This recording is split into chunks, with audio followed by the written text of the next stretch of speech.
Don't let me get in my zone.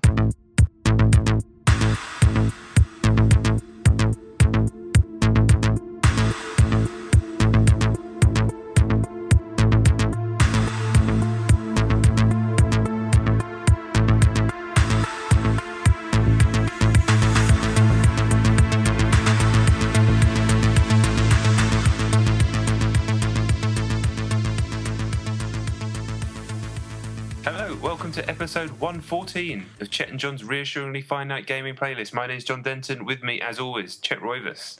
Keeping it real. Back to the full deal this week. 2 top 10 lists, 10 being the game we've played the least this week, 1 being the game we played the most. I always say it like that, but it's not the game we've been playing the least, or most. It's different. It's individual. You know how it works. There's been 113 of them. Let's do it, Chet. Genuine. All right, okay. My number 10 is a game that's either called P's, P''S, P's gun shooting game, or just gun shooting game by a company called Uniana, who I understand from Google are a Korean publisher who are known primarily for publishing Konami's games at arcades. Basically, I was in Ireland last weekend and I was at Shannon Airport on my way back, and Shannon Airport near Limerick is the most charming place in the world because we were travelling at sort of 6 p.m. on a Saturday, which I presume is meant to be quite a busy time for airports. There was nobody there. And there's a little arcade. And we went into the arcade, my girlfriend and I, and there was a pool table, a pool video game with a pool cue stuck out of it, a broken Daytona, and a game called P's shooting game. So we decided it's a light gun game. We took a gun each, and basically it didn't work. Every time you fired at the screen, it reloaded because it wasn't registering the hits.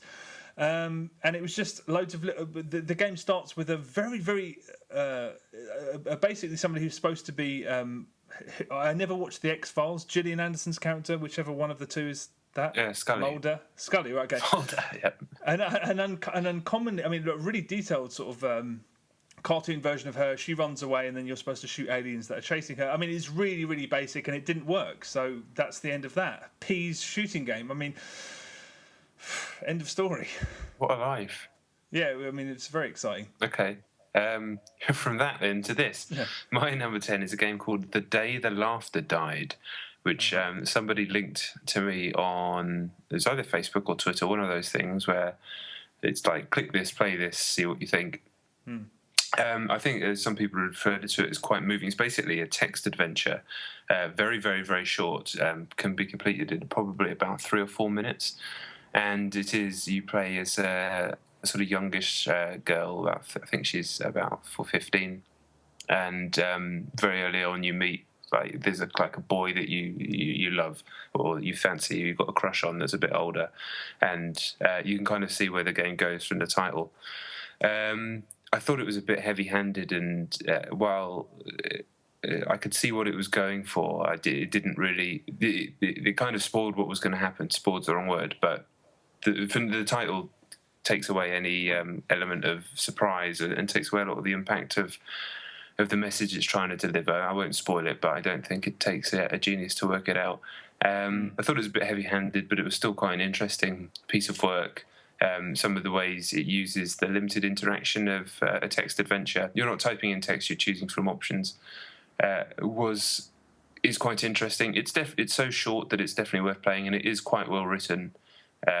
It reads like a kind of sort of teen girl literature type thing. Like, not that I've read any of the books like that, but it just is kind of its own thing. But it was very much sort of a message game that felt very keen about hammering home its message. But when you actually, for me, afterwards, after the sort of impact of playing it, I thought, well, what is the message here? It's not really a message. It's just like a thing to make you feel a certain way because that's the way the writers decided to do it. But one thing that I read from the chap that linked it, he said, he constantly speaks to people who thinks games are just, as a lot of people do, just facile toys, and it's stuff like this that helps him defend the medium to people, and I definitely agree with that, even if this, for me, slightly missed the mark, but I still appreciate it as an endeavour.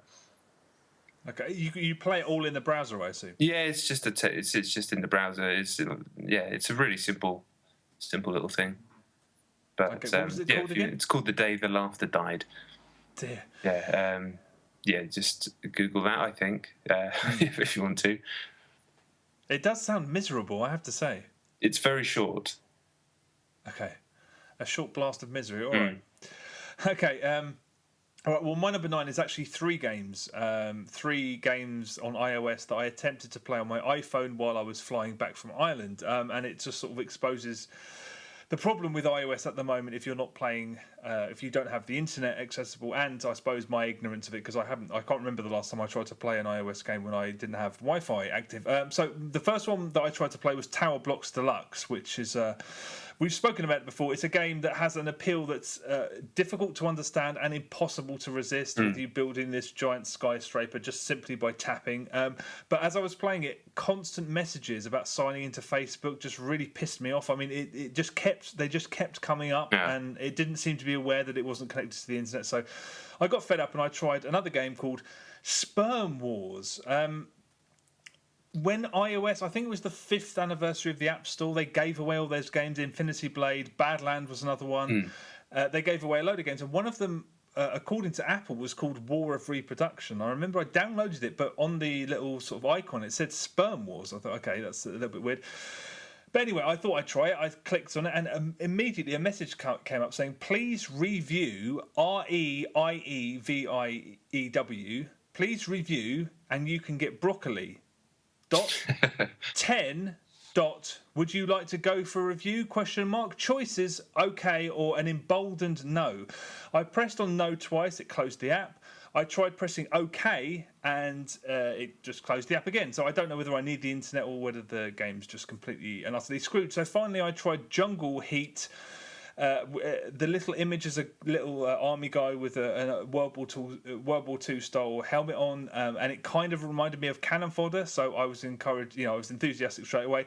But the main menu, as soon as you tap on it, the main menu hangs on connecting to game server. Doesn't realise you're not connected to the internet. So, you could sit there all day and it wouldn't load because it doesn't know you were connected to the internet. So those are the 3 games that I fancy playing, and I couldn't play any of them really because the internet or lack of got in the way. But Jungle Heat I'll play again because it looks good. It just going exclusively by the picture. I don't know why I've got it on my phone, but I'll try it again just because it looked like cannon fodder. I tried to play a game today, which I was connected to the internet, and it still wouldn't work because it needed to be connected to the internet and kept saying that it couldn't reach the servers. So yeah, nice. It's not an ideal situation, is it? Are you going to talk about that game? No, because I couldn't play it. So no. What was it? It was a snowboarding game, but I can't remember the name of it. But I literally couldn't get past the login screen. Shambles. It's shams. My number 9 is a game called Kanye Zone, which again was linked on Twitter. Not a recommendation, but just one of those ones that people link. This is brilliant. Basically, I think it's just Google Kanye Zone and you'll find it. Basically, what it is I think it's Jay-Z. Is there a picture of Jay-Z? I'm blanking slightly. Basically, there's a picture of Kanye's head and a middle called that just says Zone, and then you have then you can use Jay-Z's head as a kind of buffer because Kanye's head's bouncing around. And you just move Jay-Z's head with left and right, and then you can press space, I think, and it teleports him 180 on the zone circle. So it actually plays quite well. But there's a line in the song "Niggas in Paris," which is by Jay-Z and Kanye, where Kanye just goes, "Don't let me get in my zone, don't let me get in my zone," and that just plays on a loop. So you're just trying to keep Kanye out of his zone while he's saying, "Don't let me get in my zone." Fucking genius. And it's actually quite a fun game as well. But definitely go and play it. Yeah, it's brilliant. Okay, that sounds absolutely superb. Sorry, what was it called? Kanye Zone. Kanye Zone. I like that automatically. I think I'm going to love that game. Yeah, there's nothing wrong with it. It's a perfect. It's basically perfect. Okay. Good, excellent. Right, I'll definitely play that. Okay, my number 8 was going to be Payday 2, which is free on PlayStation Plus at the moment. I was going to play it with you, but sorry, I didn't have time.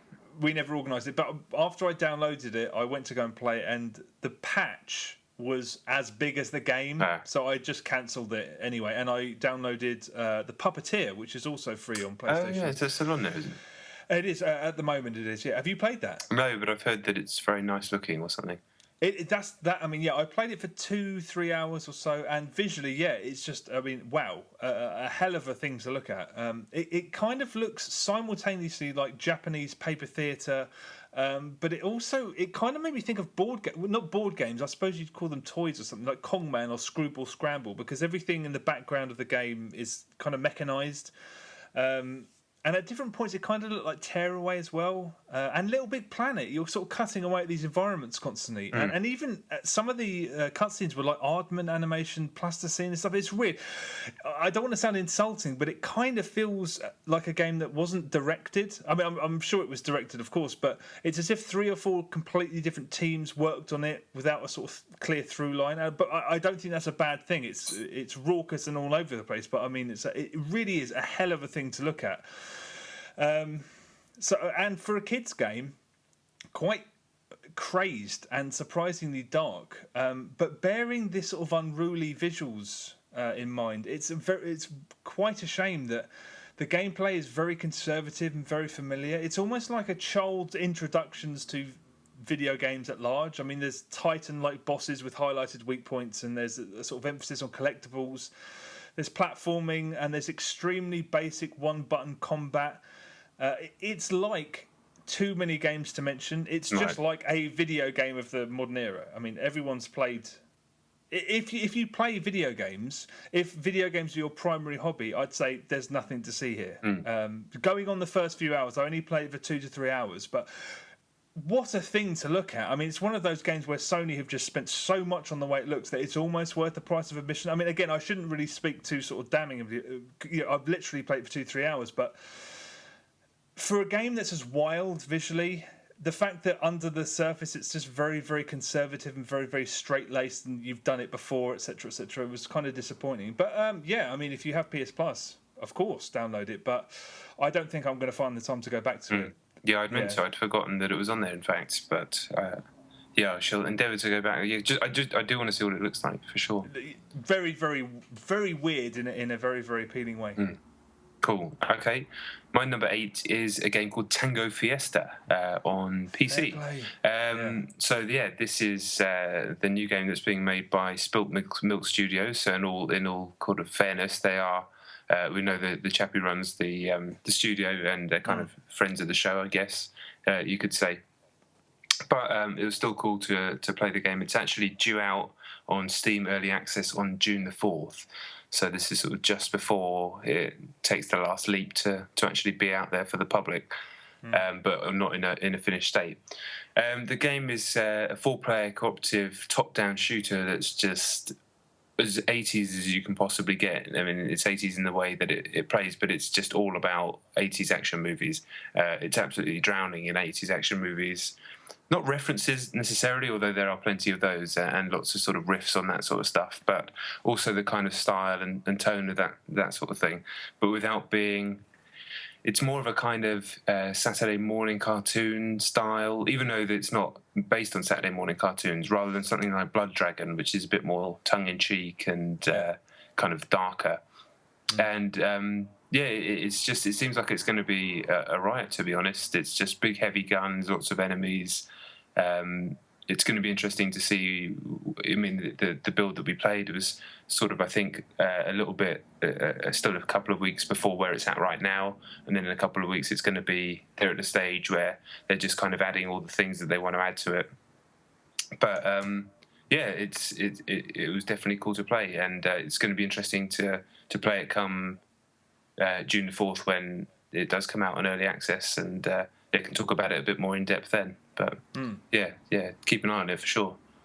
Yeah, it's one of those games that as soon as I heard about it, I've just switched off. I don't want to know anything until I can play it. I don't want to know any of the references, any of the jokes, or even the way it plays. I've seen some footage of it in motion, but it's right up my street, so I don't want to spoil any of it. Is it going to come? Is it just going to stay? Are there plans for it to go to console? I don't know. I wouldn't want to speak for anybody because I certainly don't know. Nothing's been said, but I would imagine that would certainly be something that they were thinking about. But for now, it's Steam Early Access, and they're going to keep adding to it throughout the months.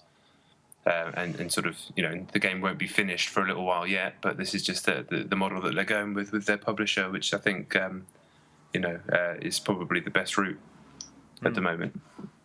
Yeah. Okay. Well, I mean, I'm really looking forward to playing that game. I just hope I can do it on consoles at some point. Nice. Okay. Well, that's a good one. Okay. Well, my number 7, I'm sure, I think it's on your list as well. It's my number 7 is Everybody's Golf on the PlayStation Vita. It's actually not. Even though I have played it this week, it's actually not on my list this week.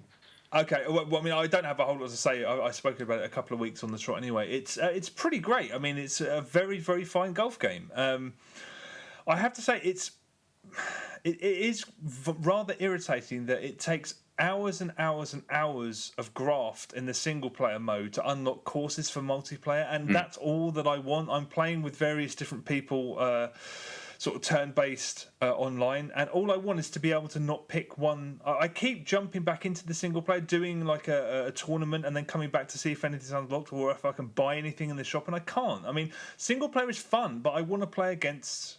It's the same with FIFA.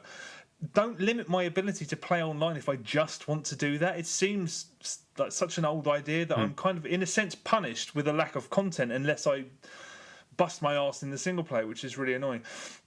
I'm also not 100% sure why there's a 72-hour lock-off. If you don't respond to a move, essentially, that's the longest the delay can be before you can take it. That's it. I understand they can't be... They can't be there forever because the internet would just be awash with unfinished games of Everybody's Golf. But, I mean, 72 hours doesn't seem quite long enough. But yeah, I'm loving the game. I'm not very good at it at all, and I'm not grasping the putting as quickly as I grasped it on the most recent Mario Golf. But I'll get there, and it's a keeper. It's staying on my Vita. It's really good fun on multiplayer. And if you're playing on Vita and you haven't got the PlayStation app, you can have it so that basically every time someone has a go, it pings you on your phone, which I found very handy. Very good game. I just kept forgetting to play, obviously, because our games are getting cancelled.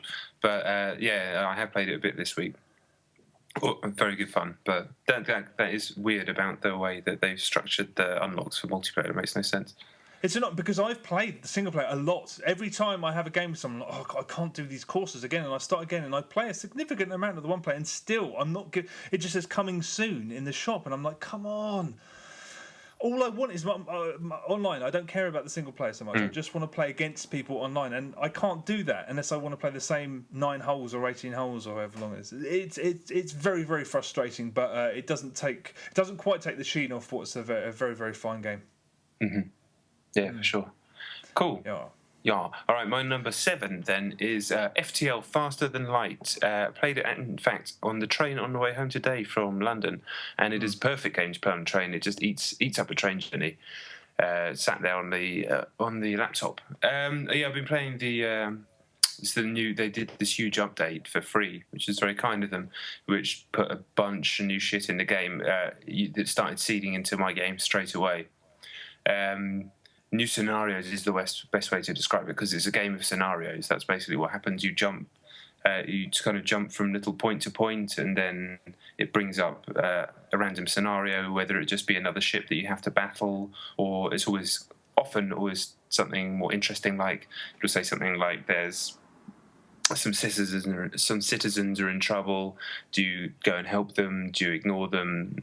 Stuff like that, and you just end up charting this voyage where things can go tits up in a second, and the story's told through the systems of the game, and it's just a marvellous game. I hadn't played it for a little while, so the first 20 minutes or so were just kind of reacclimatising myself to the way of playing it, but once I got my head around it again, which didn't take too long, just so enjoyable. It's never a game that looking at I ever thought that I'd be interested in. I don't really like I do like sci-fi, but I don't really like Star Trek and things like that very much, really. And it's blatantly, it's almost a Star Trek simulator. But it just captures the kind of the brilliance of it captures what I guess people get out of those shows that I've never got out of them. But this kind of sense of sort of rambling adventure or anything that can happen, but a constant sense of threat and danger, and the mechanics of your own ship that can turn against you at any point, like when things start catching fire, and it just layers systems on top of systems on top of systems. And when games do that well, that's how you get some of the best gameplay moments, because the systems tell the story themselves rather than the writers. And FTL has always been brilliant for that. And this new update, even it's just started seeding new scenarios straight away. Apparently, there's just an absolute ton of new things that completely shift every single time that you play it. It's a game it's got permadeath, so you try and get as far as you can, and then start again. But it's going to be completely different next time. You can rattle through a game, and might take 5 minutes. It can take an hour or so, but it's never a hugely long amount of time. And it's just a marvellous game. A truly, truly marvellous game. I know there's an iPad version now. I'd be interested to see how that is. I'm sure it's great. Yeah, I mean, I've heard way too much about this game, and I've always meant to pick it up. But I think I'm going to go for the iPad version at some point. How was that reviewed? It's meant to be as good as the PC one, right? As far as I'm aware, I haven't actually read any reviews of it, but the only concern I would have ever had is that on PC, the little you have to move your little men around the ship to different points. Say if one part of your ship catches fire, you're going to have to move your little men in there to put the fire out, or you move them into different parts of the ship. So say you put them in the room where the guns are, and it kind of buffs your guns and things like that. It's really simple stuff, but it's quite small on the PC because you're moving them into little squares in the ship. You kind of got like a plan view of your ship. So that was my only ever worry with the iPad version, that if you got like Homer Simpson fingers, you're just going to sausage it up and cause yourself problem. It's not going to be as accurate as a mouse pointer, but I'm sure they've thought about that and come up with an adequate solution. I would have thought so, even if it's just a pinch and zoom scenario, or however they managed to do it. Did you play that on your laptop's a Mac, isn't it? It is, yeah. So it is on Mac. I think I knew that. Yeah, it always was. Yeah, I think I knew that. Damn. Okay. Well, I'll sort that out at some point. Yeah, it's a must. It's a must play. Yeah. No, I know. I've heard way too much. Okay, my number 6 is another game I haven't played quite enough. It's also on the PlayStation Vita. It's Sly Cooper. Oh, I don't remember the subtitle. Is it Thieves in Time? I think it's Thieves in Time, yeah. Thieves in Time, yeah. It's the most recent, or the last Sly Cooper game. It's on. I don't know if it's still on PlayStation Plus, but it was available on PS3 or on PlayStation Vita.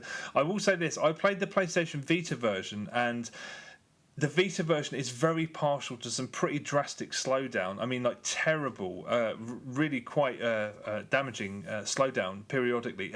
So if you have the option of playing it on the PS3, I'd take that. I couldn't play it on the PS3 because the download was bigger than my hard drive.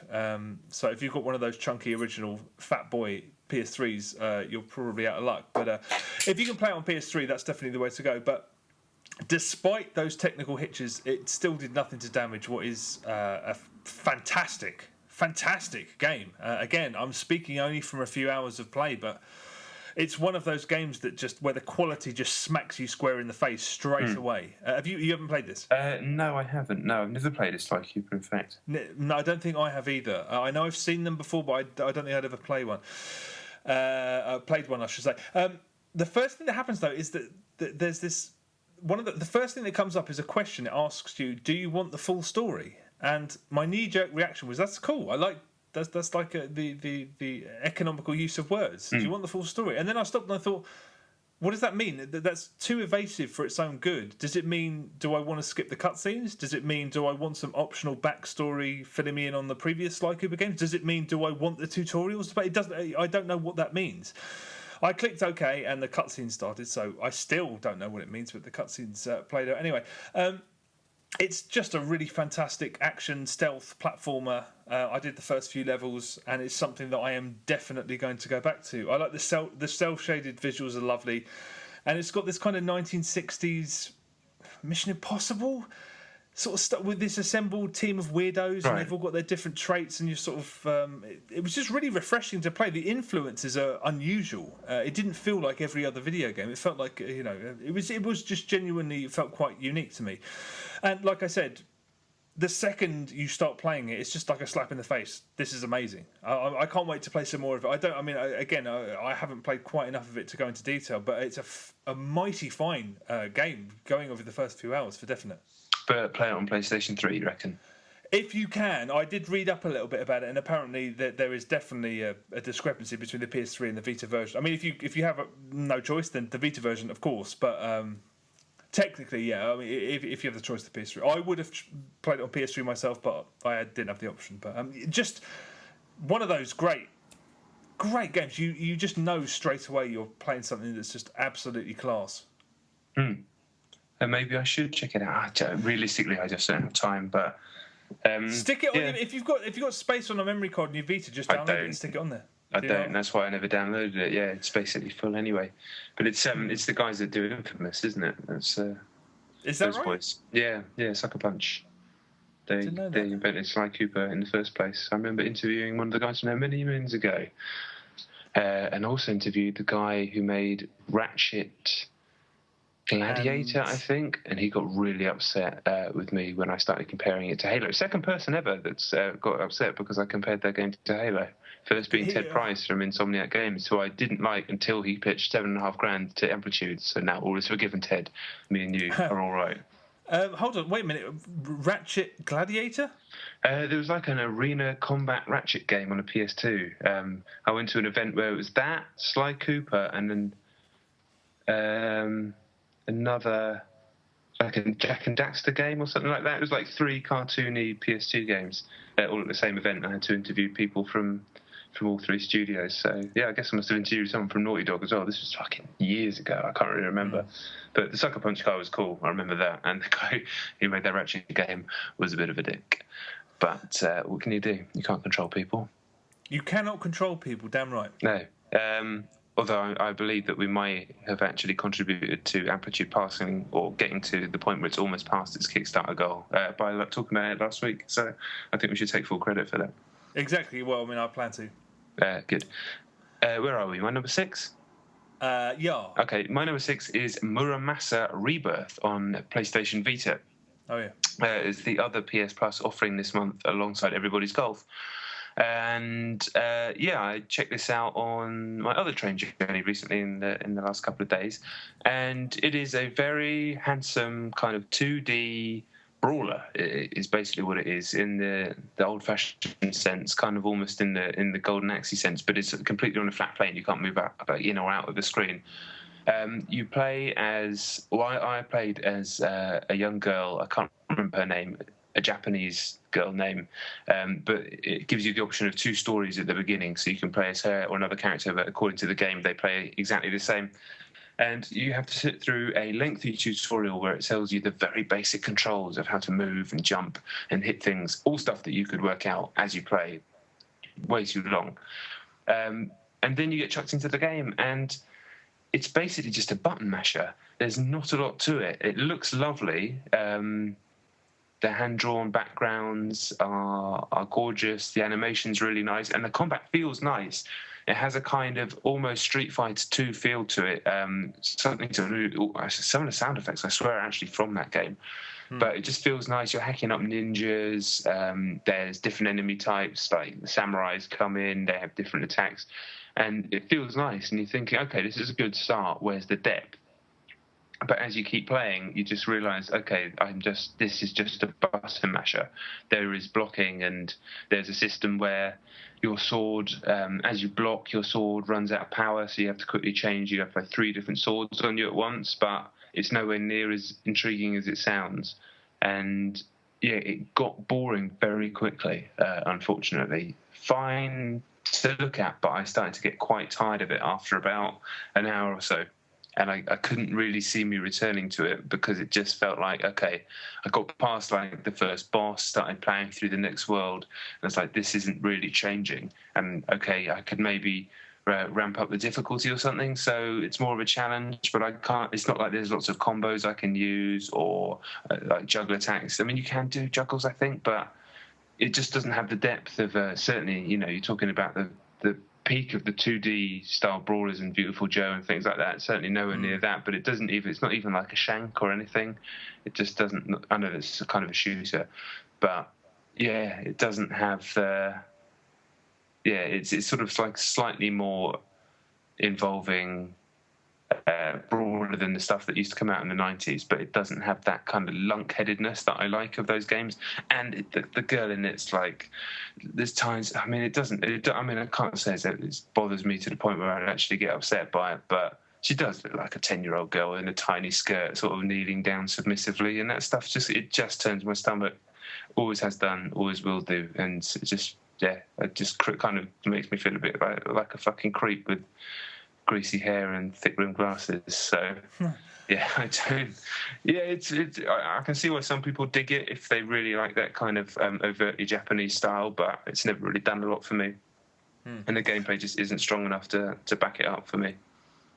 I think I heard when that got announced as a PlayStation Plus game, I could have sworn I read on the PlayStation official blog or whatever that was a JRPG. I didn't realise it was like a scrolling beat 'em up. Yeah, it is. Yeah, almost entirely. There are levels and shit, but it's a brawler. It's just a really simple brawler. All right. It's all right, but if I like that style and was prepared to sit through people talking about having amnesia and they always have amnesia, then I'd maybe give it more time. But when that kind of side of the game is such a turn off anyway, then the systems aren't strong enough within the game. So much about gaming these days is about time, about finding the time. This just wasn't worth it. It wasn't worth my time, quite simply. Okay, well that sounds. I don't know. That's. I am a bit more partial to that genre than you, so I'll probably download it and just have a look. Okay, my number 5 is a game called Cel Damage HD on the PlayStation 4. It's also on. It's a cross-buy across PlayStation 4, PlayStation 3, and PlayStation Vita. Do you remember Cel Damage? Yeah, I remember it vaguely, but I don't even remember what it was. It was basically a timed launch exclusive for the original Xbox. And it eventually came to GameCube and PS2. But aside, obviously, from Halo, it was arguably the best of that launch lineup because that was not a great launch lineup. But it's basically a kart racer, stroke sort of twisted metal style car racing That's game. right. Yeah, it's very hectic. It's cell shaded, and you're given infinite ammo. The main system involves flipping your vehicle at the expense of control to earn boost. Which makes it really... I mean, if you're playing it in multiplayer, seeing all of these cars flipping around is very, very amusing, and doubly so because the tracks are very short when they're race tracks, and arenas, when they're sort of smash them up arenas, they're very small, so that it's just, it's a very chaotic game.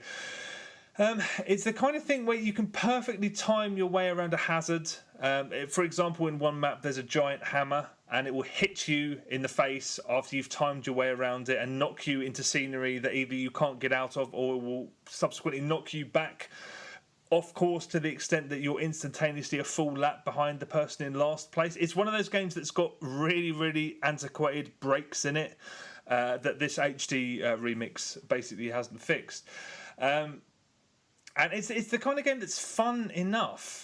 I remember seeing it, and I think I played it a little bit back on the original Xbox, but it's the kind of game that's just about fun enough that you can imagine back in 2001 or whenever the Xbox came out, many a self-important devotee of the Xbox saying on internet forums that, I think it's actually better than Mario Kart.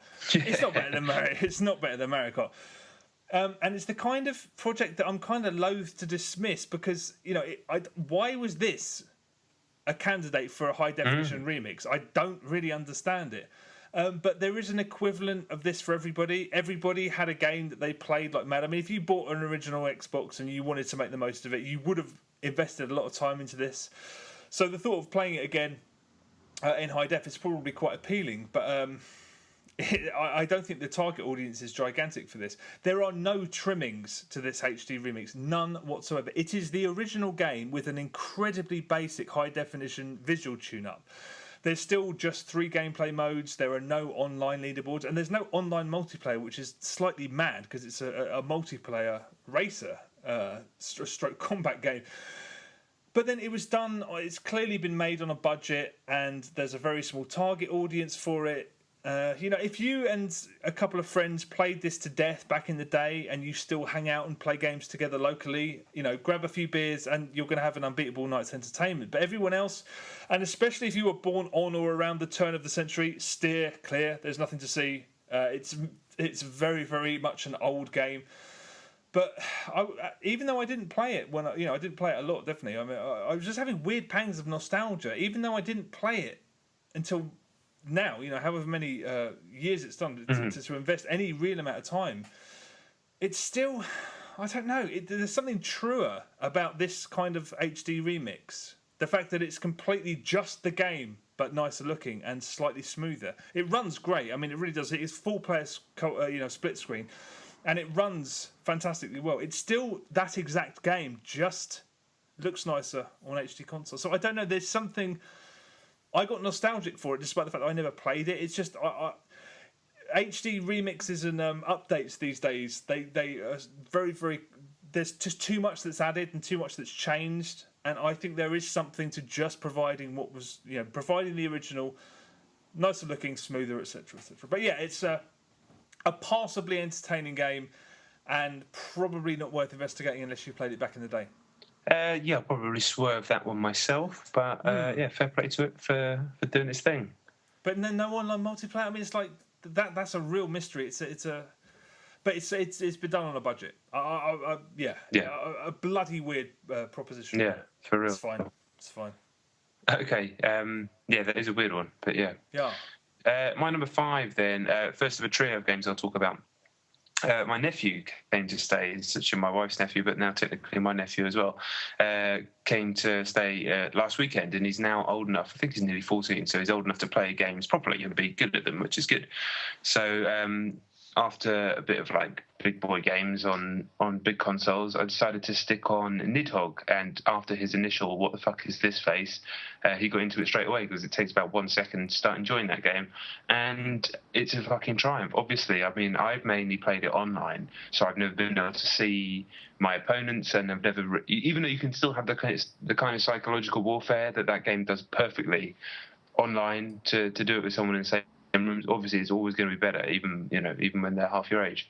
And it just highlights how good that game is. It's just a superb multiplayer game, full of drama, tension, amazing comebacks, games where you just wipe the floor with the other person, they can't get hit in, but then the next game is like a 20-minute epic. If you have missed me talking about it before, this is the 2D fencing game where it's kind of done in like the most basic graphics you could ever imagine in terms of technology, but it's actually really stylish in the way it's done, and it has this kind of downbeat drum and bass soundtrack that feels really unusual when it's compared to the visuals, and the whole thing's just it's kind of arty, but in a really unpretentious way. It's just like, it's all about the fun, and the game is incredibly responsive, and it allows you to do very cool things, but like sort of rolling under the guy's sword and then stabbing them as you get up, or sort of jumping and throwing your sword and stabbing them through the face, rolling, picking it back up, waiting for them to respawn and stabbing them again, continue to run. It's an incredibly fluid game, very fast, very... kinetic is probably a word that I'd use to describe it, and even though it's definitely part of this new renaissance for kind of PC indie couch multiplayer games, that I'll talk about some more in a minute, this one, it feels more unique than the others. You can't say more unique. It feels unique. And, it's. I always said it's destined for consoles, and now it's going to be coming to PlayStation in the nearest future. And for once, this one does have online multiplayer, which is why I enjoyed it so much when I didn't have anybody about to play against in real life. So, it has a longer life than the others, because if, like me and many people, you don't have access to humans to play local games very often, Nidhogg is the one, and it's just come out on Mac this week, in fact, which is they cut a deal on Steam. It's a bit cheaper on Steam. It's like a $5 or something. If you've got a Mac and a couple of 360 pads, you've got PC and a couple of 360 pads, don't hesitate. But it is ultimately destined to be a classic on PlayStation 4 as well. But how long is that? When is that due to happen? It's out now, Mac. Oh, on PlayStation 4, I don't know. That's just been announced, so I don't know. Probably later this year. Okay. I guess. That's tempting to go on a Mac, but I think I'll probably wait for the PS4. For some reason, also wait to play it when you're going to come down here in a couple of months. So it'd be fun to sesh all this stuff up together. Am I just For some reason, I thought this was part of the Sports Friends package. Was it ever, or is that just my brain? No. It's definitely of that same ilk, and I think when it was touring the festival circuit, which is a slightly strange thing to say, but that's how a lot of these games got discovered and got their audiences before they actually came out. It was touring at the same time as Johann Sebastian Joust and Barry Ball and things like that, and kind of cultivating its own audience that way. But it was never part of that thing, and it's not a sport. Those games all have a kind of sportiness to them, whereas this is a fencing game, so it's a fighting game basically. Yeah. So. Yeah, it's just so good. Such a good game. Okay. All right. Well, I'll play it in July. I can't wait. Yeah, it's going to be an absolute riot, and the games I'll talk about in a minute too. Good. Wicked. Okay. Okay. Well, my number 4 is a game called Battlefield 4 on the Xbox One. No way.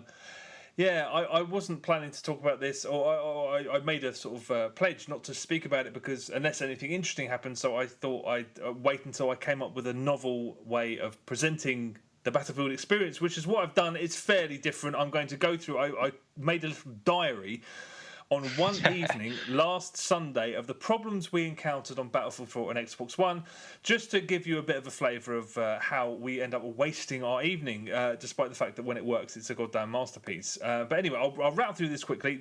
The times are not accurate. I just scrolled them very quickly, so if there's any problems there, that's just because I wrote them down very quickly. But anyway... this is when me and 4 of my friends sat down to play Battlefield 4 last Sunday. 1833. We used the new squad join feature, which they've just implemented after saying they weren't going to implement it, where you can actually join a squad before. But it's in beta, so you join a squad. We used the new squad join feature, and after a 50-second wait, we were match made into an empty server that didn't fill with people, so we had to leave it. 1840, we attempted to use the squad join feature again, and it threw us into the same server and had one extra guy, and we waited there, and nothing happened, so we bailed on that. 1843, upon finally joining a new game, we realised that our loadouts had been completely reset. Everything, weapons, field upgrade settings, grenades, weapon specs. This happens to my friends quite a lot, but it's never happened to me. And it's quite hard to explain if you don't play Battlefield how much of a pain in the neck that is, because if you have strategies in place, then you have to reset. I mean, it's just an incredible pain in the neck. Anyway, 1910 encountered a glitch whereby half of our team continuously spawned in precisely the same spot, and our opposing team got wise, and I basically was killed 17 times in a row, which is the most time I've ever died in a Battlefield game. 1929 leaped into a conquest server to realise that all of our equipment had gone, and I mean that as if we were rank 1 and we had never played Battlefield before. All of our equipment had not been unlocked. We only had the choice of one gun per kit, so basically we all panicked and left. That was just a one-off, thank God. 1955 spawned on a new squad mate during a game of Conquest on Operation Metro to find that he had glitched behind some walls and was capturing objectives from behind the scenery. We were almost instantly banned from the server as part of his squad. That was wicked. 2100, a server died midway through a playlist, between games at least. It wasn't during a match, but it hung on that black screen with the white ticker in the top right, the sort of loading screen. So we all had to go back to the dashboard, jumped back into the game, and it all pulled us all back into that server without asking us if we wanted to go back there. So we all had to restart our consoles. My friend Nick got back in first and assumed that we were already in a game because he went to bring up the list of games that your friends are playing in. He saw one, he clicked on it, and guess where it pulled him? Back into that server again.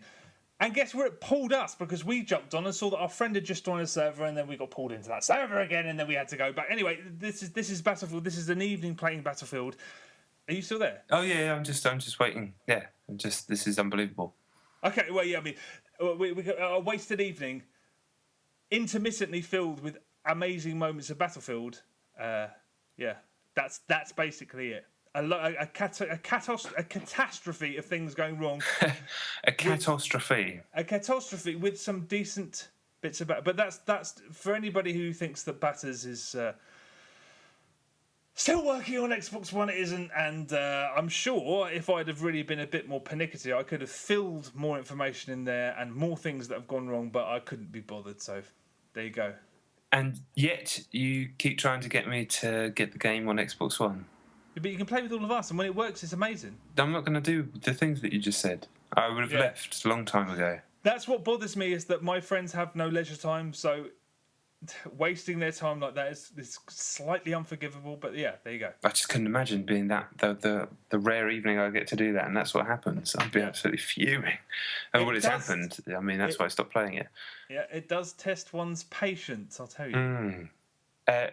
Probably the polar opposite of that sort of experience is playing Samurai Gunn on the PC, which was quite a hefty $11.99, but regardless, probably well worth it. After enjoying Nidhogg and the game I'll talk about after this with my nephew, I thought, you know what?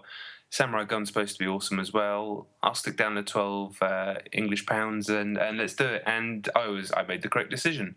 This is I think it's 4-player, but obviously we just played it 2-player. Arena-based 2D not one-on-one 2D fighting game, I guess is the best way you could describe it.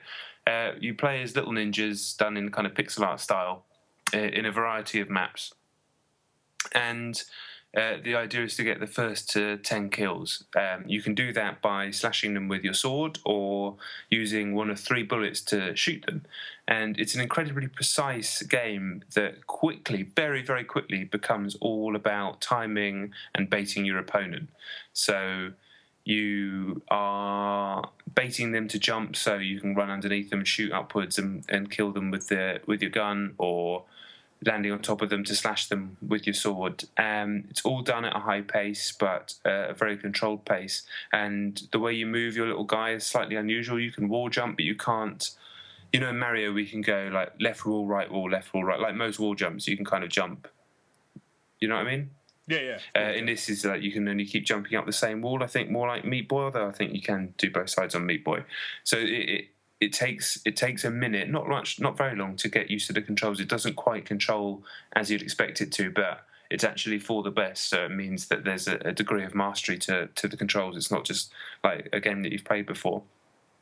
But yeah, it's just an incredibly, like I said, incredibly precise and beautifully designed multiplayer game. And it does this great stuff because it's this kind of samurai aesthetic, and the whole thing's very like classic martial arts cinema themed, all that sort of stuff. When you hit them with your sword and you get the kill, not only do you get a great sound effect and a lot of gore, the screen immediately goes completely to black, apart from like a vertical or horizontal slice of what you're still looking at with some like Japanese writing on it. Happens in the space of a second, just looks very, very stylish. Really cool.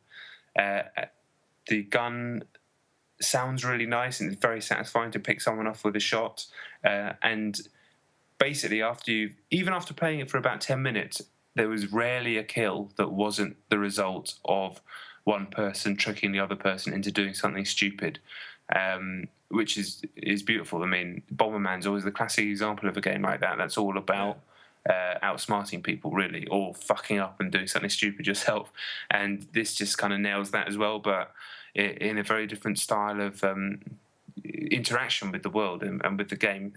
All the different maps are great. Some of them involve moving parts. Some of them involve spike traps. There are levels where you can kind of hack away at the environment and create your own little traps. Some have little deliberate hidey holes. All very clever stuff. And another really cool thing is if you both get to 9 kills, it actually cuts to a thing called a showdown, and you don't know which type it's going to be. So it puts you into a one-on-one match, and this is the case, I think, even if in a 4-player match, if 2 players get to 9, it'll take them off into a showdown. And it might be a case where both your players disappear underground and you can't work out where the other one is, and you have to try and kill each other, or you've only got a tiny little platform to work on or something like that. I'm sure there's more, but we didn't see them all because it's rare for it to be 9 all. Nothing to say about the game that's bad. Maybe 12 quid's a little steep, but we will play it again when you come down in a sort of couple of months or whenever it is, and it will be a right again. I mean, I can't imagine how good it would be with 4 players. But with 2 players, it's just an absolute little cracker. An absolute cracker. Is it another one that's due for PS4 at some point? I don't know if this one's been discussed or nailed down. I'd have to double check that one. It's not something that's jumping to mind, but I wouldn't be surprised. It is a game that's supposed to be played with controllers. You can play with the keyboard, but it's supposed to be played with controllers. And it's supposed to be... Its destiny is on consoles. These games are console games. They just happen to have found the audience on PC. But yeah, another cracker. And I had one.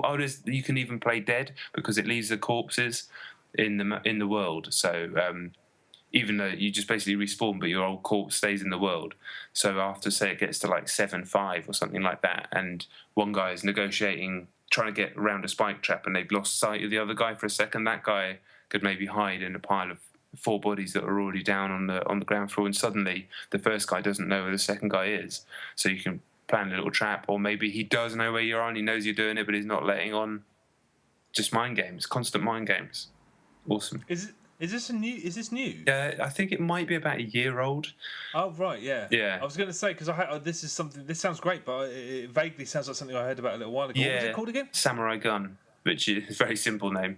2 ends on gun, but like I say, maybe a little too steep at $11.99 on Steam. But then again, for a game this good, it's hard to really complain about anything like that. Yeah. And if it's a year old, you think games like that on Steam normally come right down in price. It might not be quite that old, but yeah, it's been around a little while. Yeah, it rings a bell anyway. But cool, that's another thing to play in July. Yeah, but again, this has no single player mode, I don't think. Oh no, it does have a single player mode, but it doesn't have any online multiplayer. All right, okay. And you wouldn't play the single player mode. Of course. Okay. All right. Well, my number 3, I'm pretty sure is high on your list. It's Super Time Force. Yes, it's my number 2, but we might as well do it together. And I'll switch them around. Okay, well, go ahead. So you talked about it last week. I knew I was going to get it. In fact, I may have actually already bought it by that point. Anyway, but I don't need to explain the mechanics, or maybe I do because you said you did a confusing job of it last week. Let me try. So essentially a 2D shooter to look at in the classic sort of 90s SNES era mould, but actually has far more in common with a game like Braid and almost a puzzle game at times. You play as the Super Time Force, spawn as a chap, Jean Rambois or Jeff Leopard or Shieldy Blockerson. Different types, different classes have different ways of attacking the world. Attacking the enemies. You start to play as a normal shooter, get killed, then rewind to a convenient point in time, choose another one to spawn. You eating crisps? No. Okay, never mind. So you die, then you rewind yourself to a convenient point in time, spawn another one, and you get a radial manual of which type of your Super Team Force that you're going to spawn, and then continue from there, but while the replay of your existing life continues to play on. If you manage to save the life of the one that eventually died, he will then become a power-up, and if not, then no worries anyway. And the idea being that you actually use this system, which you have 30 respawns, or what they call, there's a term that it uses in the game, but let's use respawns for now, to before you get to the end of the level, and you have a very short amount of time to get through to the end of the level. So the idea being that you can always rewind the time and try and do things faster. So you might get to a situation that's very tough, but you've rewound it 10 times, and suddenly you've got 10 dudes in there that can destroy a wall or a group of enemies very, very quickly. So what originally took you 12 seconds, now this time is only going to take you 1 second, so you quickly get through to the next bit. And it's just constantly making you feel the overwhelming feeling that I had when I was playing is like, how the hell did they make this game, and how painful must it have been as they're all sitting there with this great idea a year later going, why on earth did we think this was a good idea? Why did we ever do this? But to be fair to them, they followed through, and they made the game they wanted to play. I could take or leave some of the writing. It's a bit meme heavy for me. It's not as cloying as Guacamelee, but sometimes it's funny, sometimes it's a bit off. I prefer it when it's just kind of riffing on the 80s and 90s and things. But the style's beautiful. It looks amazing. I love that art style of theirs. Just kind of sort of really nice, detailed pixel art. Kind of fezzy, but with more detail, and a kind of brightly coloured colour palette. I can't think of what I was going to say. And But as a shooter as well, on top of all the, this kind of puzzly, unusual time-bending structure, it's a very visceral and enjoyable 2D shooter with good punchy weapons, good death animations, good explosions, all the things that you would need and want from that type of game. And just really, really impressed by the whole thing. What an impressive game. Really good. Yeah, no, I mean, I mopped up a few things I needed to do. I played the 2 final bosses, but I needed to go and sort of finish them off. I mean, I love the game. I really just think it's fantastic. I could have used a pin button so that you press something, like in Pro Protector, where you pin yourself to the ground. There is a kind of way of doing that, but you have to kind of flick between 2 buttons to be able to do it. It's weird. You can you don't lock your feet, but you can lock the angle of your shooting. So then you just choose not to move. So, yeah, you can't quite do the thing where you pin your feet and then rattle your fire backwards and forwards. But say you have to shoot diagonally upwards, you can actually lock that, so you're not moving forward as you're doing it. Oh, right. I was torn because that's, I wanted to be able to do that, but then again, I thought that would probably have made the game a little bit too easy. So it seemed like they'd made that decision consciously. So is that a break? Are you exploiting something there? No, it's part of the design. It's like you press left bumper to hold it, but you have to kind of flick between it the way the controls work. So it's almost like it's kind of a little bit of a dexterous move to be able to do it. But yeah, it's good to say you spawn a bunch of Jeff Leopards and you want them spamming the baddie with rockets, and you can have them all aiming quite easily at that. So they're always spamming it, and then sort of attack from another angle with one of the other characters. I like the strategies that just come up on the fly that you make up. That you think, shit, it allows for all these solutions that you just come up with on the fly. It's very good. Yeah. It's a bit of a shame that there aren't trials style. If you look at the leaderboard, you can't watch the replays of people doing it, because I think that would be really interesting. Yeah, you can save the replays out, can't you? But then you just have to go through the normal Xbox One. Video sharing. Yeah, and it's a shame that considering those clips when you're playing all of the playthroughs at once don't take very long. No. I think they could be sort of saved and shared in a similar way that trials replays are. So. Hopefully that will appear at some point. I mean, I have to say, if this was on PSN, there would be a real buzz about this, and there just isn't. Yeah, I've tried to convince so many people that this is about as close at the moment as an essential purchase gets, because I genuinely think the game's fantastic, and I think more people should play it, but nobody's talking about it. I know. It's weird, isn't it?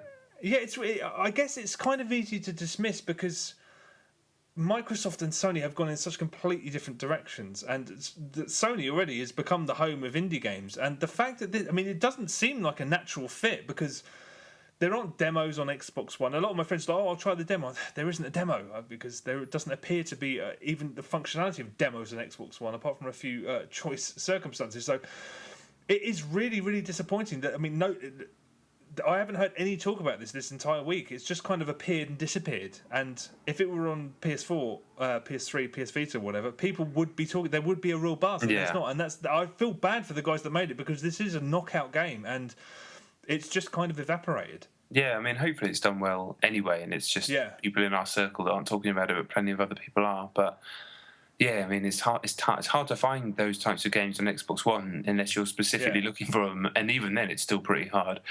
But obviously it's on 360 as well. Well, I guess there's a demo on the 360 version, but yes, but do get it, really do. Yes. Really do. I mean, you're not going to lose, apart from the replay thing, which, to be honest, I'm not going to use a whole lot, because you can't.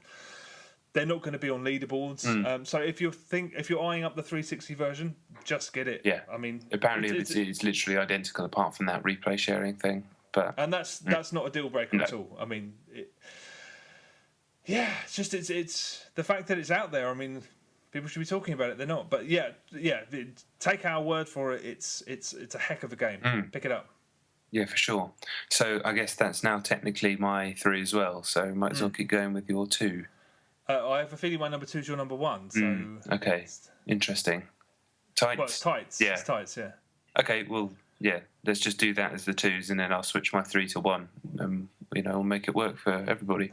Okay. Well, I mean, you reviewed. The I new did, map, yeah. so If you want to go. read, well, I mean, we say we wouldn't talk about Titanfall anymore, but the new maps have come out, so we are going to talk about Titanfall. If you wanted to read my thoughts about Titanfall's new maps, for whatever reason, I reviewed them for Eurogamer. So just Google Eurogamer Titanfall Expedition, and you'll find it on there. Plenty easy.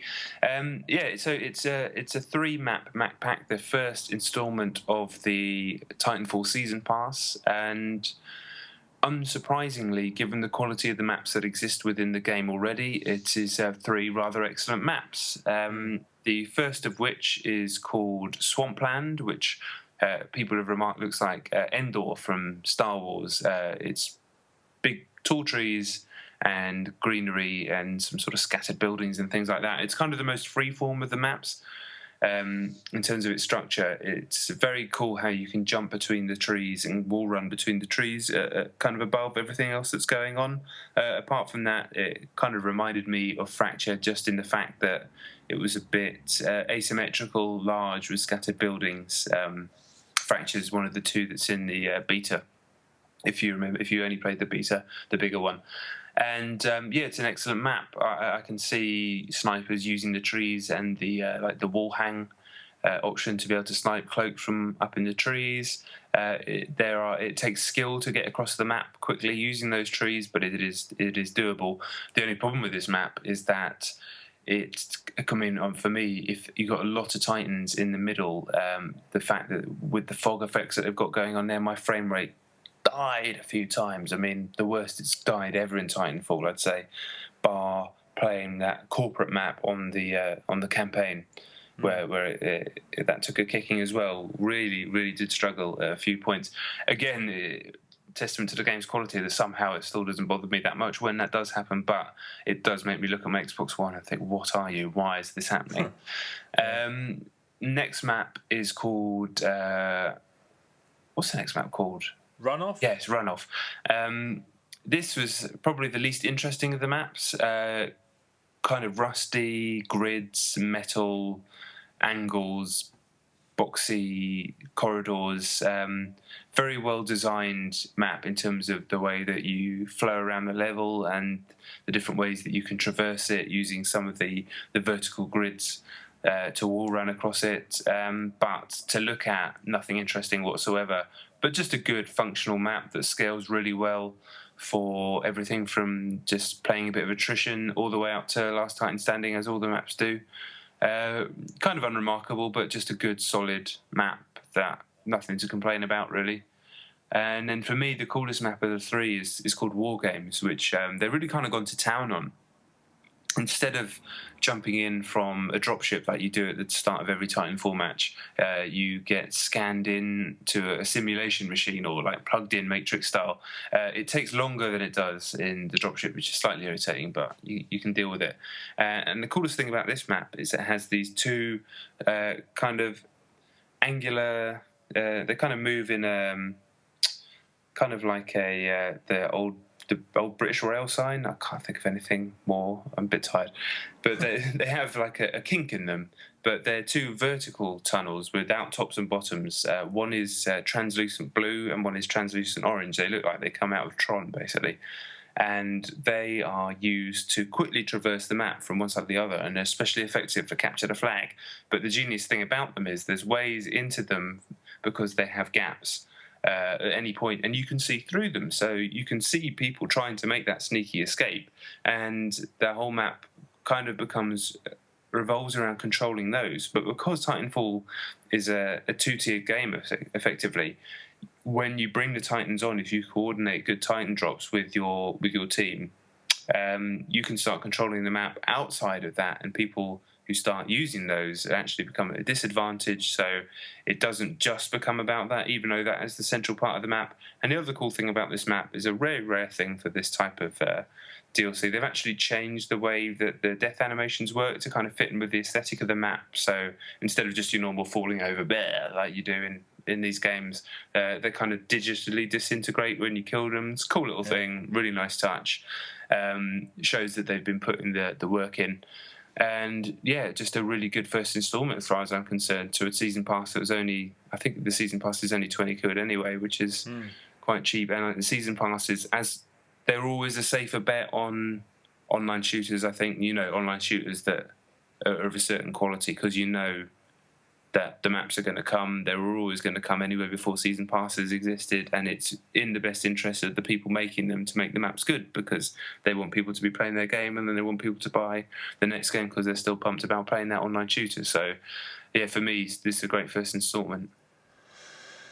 Yeah, I agree. I mean, I've played it quite a bit last night and the night before. Yeah, I think it's 3 really tidy maps. I mean, Runoff, which is the most visually unexciting one that's set very much in video game land. There's a distinct split between the Titans and the pilots, so you can avoid Titans altogether if you want, because there's so much space in the upper areas of the sort of city. I thought that was quite interesting. Swampland is really great, the Endor map. I'd never seen that comparison, but blatantly, yeah, it's definitely there, especially on Capture the Flag, because you can use the tops of the trees if you're really skilled, but there's also underground pathways, and when you're running through the environment, just you can use the trees for cover if you're very careful. Capture the Flag on that map is fantastic. The maps, I think this might have been in the patch, but I assumed that the new maps had triggered a very, very annoying glitch in Capture the Flag, but I suspect that they've just changed the game. If you go and grab a flag and then jump into your Titan, the flag goes back to the flag point. You can't carry a flag if you jump in a Titan. I hope that's not deliberate, because I thought that added a real sort of layer of difficulty to the game, but maybe they'd had people complaining about it. I don't know. Have you even tried doing that? I didn't actually try doing that. No, I grabbed a few flags, but I was playing the variety pack anyway, so CTF only appeared a few times, and yeah, I never jumped into tights after grabbing a flag. No, it never happened. Yeah, but then again, I don't think I saw anybody in a Titan with a flag either. Yeah, I mean, to be honest, it happened twice, and I thought, oh, it's just glitched. But then it just kept happening, and then it happened to other people I was playing with. It's like, okay, I think they've changed the game. I guess, it does make it a hell of a lot more difficult if you have to take down a Titan to get to a flag. But I kind of liked the extra layer that brought. But so that's a shame if that's now part of the game. But I'm sure it will survive it. I had incredible fun and games initially.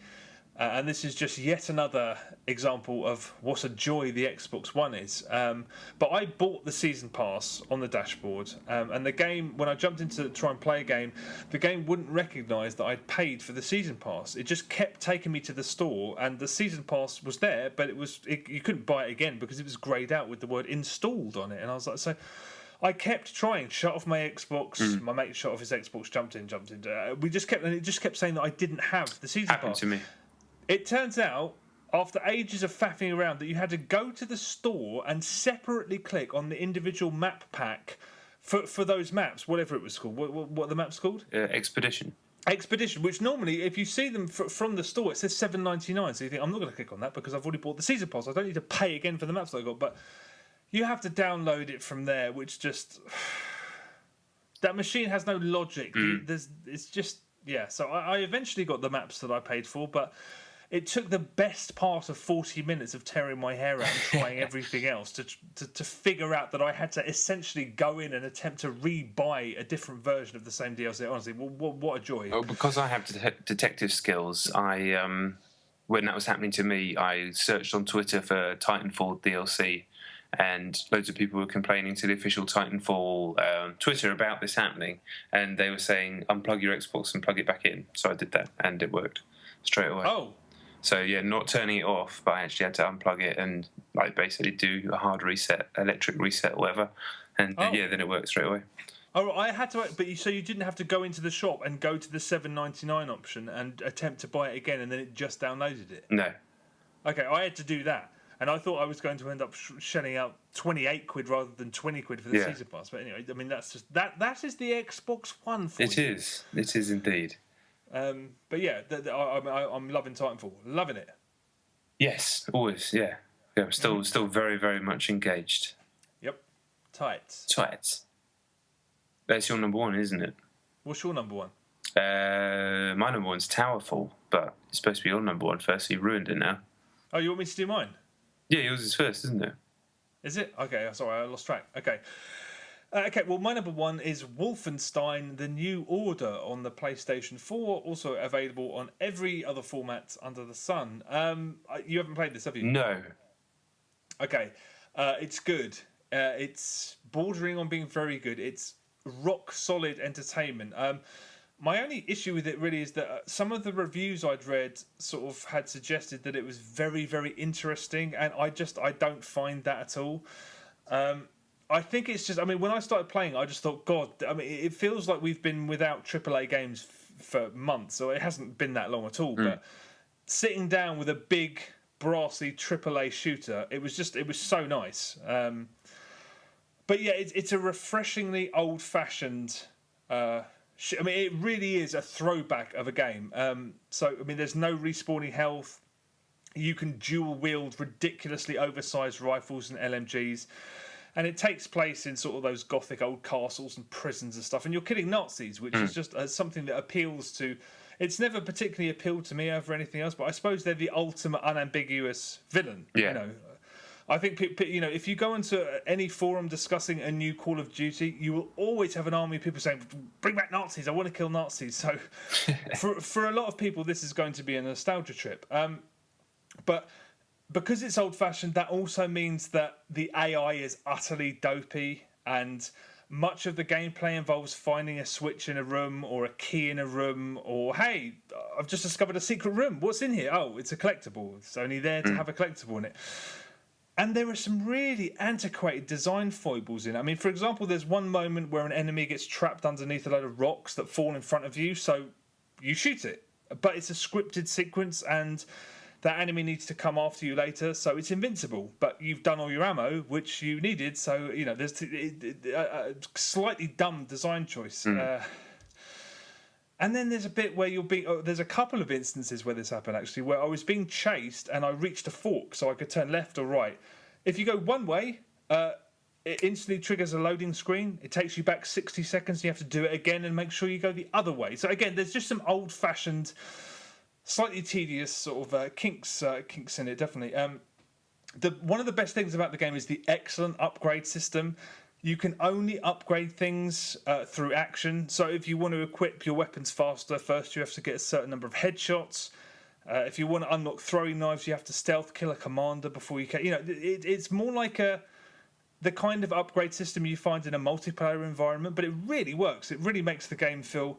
You have this mental checklist of things you have to do, which is, you know, I do things like that in Battlefield, but not so much in the campaign. But it really does work. I mean, the story's fine. I mean, do you know? I mean, it's set in an alternate universe in the 1960s where the Nazis won the war, and the dialogue is far better than you'd expect, and the voice acting is better too. And there is real humour occasionally, and a few interactions give the world a real flavour. But you're still just running through it, screaming with very, very large guns.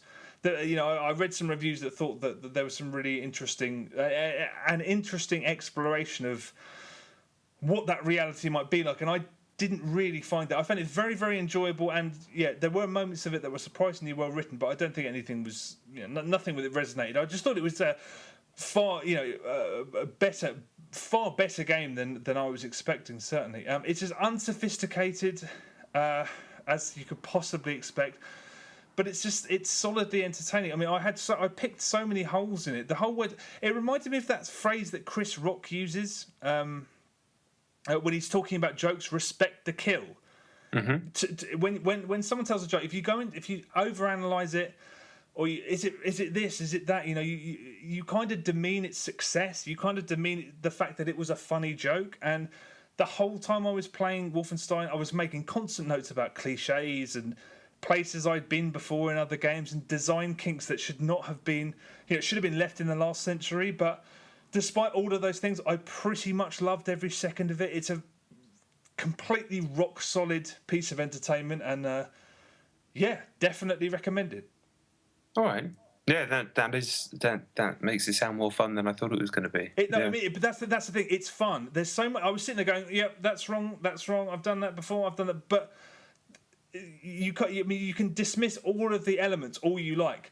The fucking game's just fun. It's a very, very good example of that genre. It's a throwback, definitely, but it's very entertaining. That's made me want to play it, which is not what I wanted, really, with everything else that's happening. But and it's like that you make a moral choice at the very beginning, and the game's like markedly different depending on which way you go. So there is actually because it's about 8-9 hours long, but there is legitimate replay value if you want to go through it again. Sort of, there's no multiplayer, so. But it's really, I mean, it's one of those games you can't argue with how entertaining it is. You just can't. There's things that I question. Oh, this is wrong, but it's just entertaining. It's just entertaining. Well, yeah, that makes me want to play it. I don't have time to play it. Well, neither do I, but it was worth the time. Yeah. Okay, cool. I already spoiled my number one. It's actually Towerfall Ascension, which has managed to creep up my list during the podcast, which is quite clever. Again, this was the other one that I was playing with my nephew, and I would say it was the highlight of the three, which is strong words, given how amazing the other two games are. But Towerfall is quite something. It is quite something. I played it in multiplayer not enough when I reviewed it a while ago, and to give it a proper session now with a nephew who ended up being better than me at it, which was extremely frustrating. But yeah, it is very similar to how I described Samurai Gunn, except that you are playing as little wizardy type people in a kind of wizardy type world, but don't let that put you off. And the mode of combat is you have arrows, a limited number of arrows that you fire at the other players, but those arrows they move. It's not like a bullet in Samurai Gunn, which just flies straight and then goes to the end of the screen and stops. The arrows move. They go straight and then they dip. So there's automatically a level of skill there where you can start trying to arc arrows over bricks in the environment and things like that. But what this game has in abundance is systems. I've been talking a lot about systems in this podcast, and this has just layers and layers and layers and layers of systems, different things that can happen, little random kinks in the environment, power-ups that affect the entire way the game plays. And what that leads to is constant moments of drama that have you laughing, have you astounded that it can happen, have you cursing at the screen, and brilliantly it replays the final kill so you can watch what happened back in sort of glorious slow motion. But it's a game with perfect controls, perfect levels of interaction, perfect tactics, mind games, like we talked about. All these games, any game like this is sort of focused on mind games, really. But this is a game where you can not only outwit your opponent, but the game will conjure up crazy things that happen constantly, and just you're basically in a state of tension, real concentration, but also almost endless laughter, which is the thing that this has over the other two. You're not really laughing. You are laughing when you're playing Nidhogg and Samurai Gunn, but this is sort of constant because of the physics, basically, and the funny things that can happen. Like your arrow could clip like a sort of lamp thing in the environment and change direction and go through the head of the person that was never expecting the arrow to go that way. Or, of course, you've got the catch where the fucking last second, just you're about to get hit by an arrow, you can catch the arrow. They might suddenly have no arrows left. You fall down, disappear down the bottom of the level, reappear at the top and shoot them in the top of the head while they're trying to work out what to do. A game of just endless brilliant moments that is easy, a word that I throw around probably a little bit too often, but this is undoubtedly a masterpiece and will be, I'm sure, the highlight of our meetup with other people in a few months. A game that I already knew was spectacular, but has confirmed just how good it is by playing more of it with a human opponent for a good couple of hours. Is it 1v1? No, it's 4-player, but you can play one. We played 1v1. It doesn't have bots, so yeah. Again, with 4 players, it's only going to get better. This is part of Sports Friends, right? No. Oh, God damn it! This is on PS4, right? Yeah, this is on PS4, standalone game. It's £12. Of course. But there's no online, so it's you need, if you're going to play it on PS4, you got to shell out for 4 pads, or have people who own PS4s come around and bring their pad. And obviously that adds up, but on PC, you can use 360 wired pads, you can use keyboard. So, yes, a masterful game. And yeah, the only reason anybody ever gave a shit about the Ouya, but now they don't because it's not on the Ouya anymore.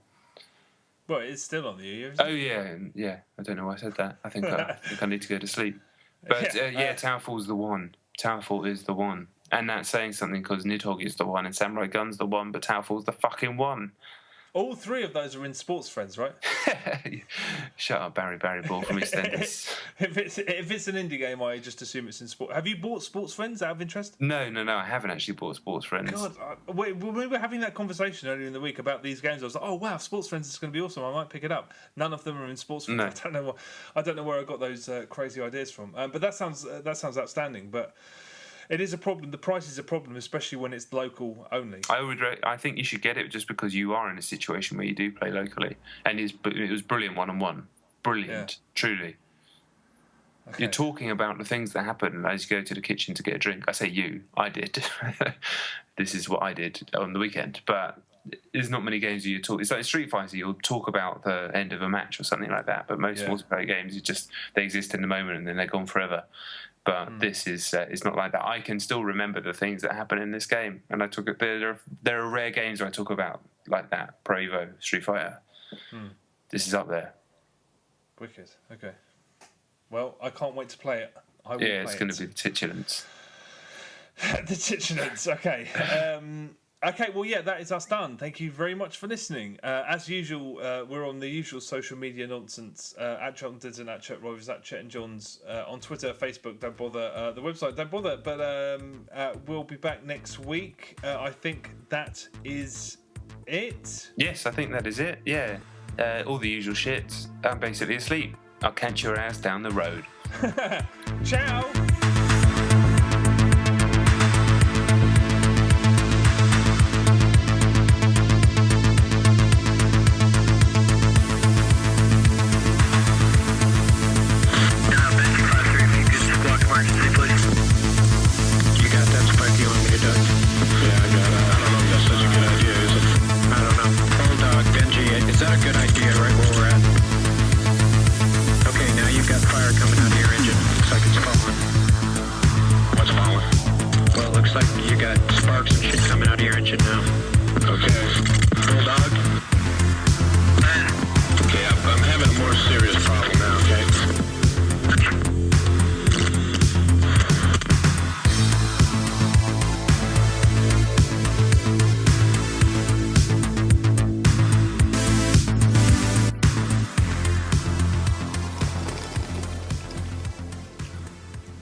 Like video games, right? Totally, yeah, absolutely. You're gonna love this. I was going through my grandpa's attic. Turns out he's a huge fan of Wolfenstein 3D. Oh, I love that game. Oh man, check it out.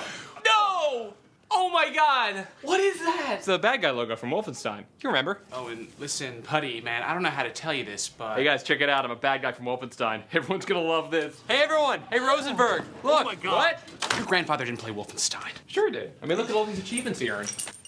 Oh, fuck. Oh, Grandpa, you old nerd. Cosplay much? Come on. Oh, and didn't you learn about World War II in high school? Nah, I always skipped Mr. Snodgrass's class to go play Wolfenstein.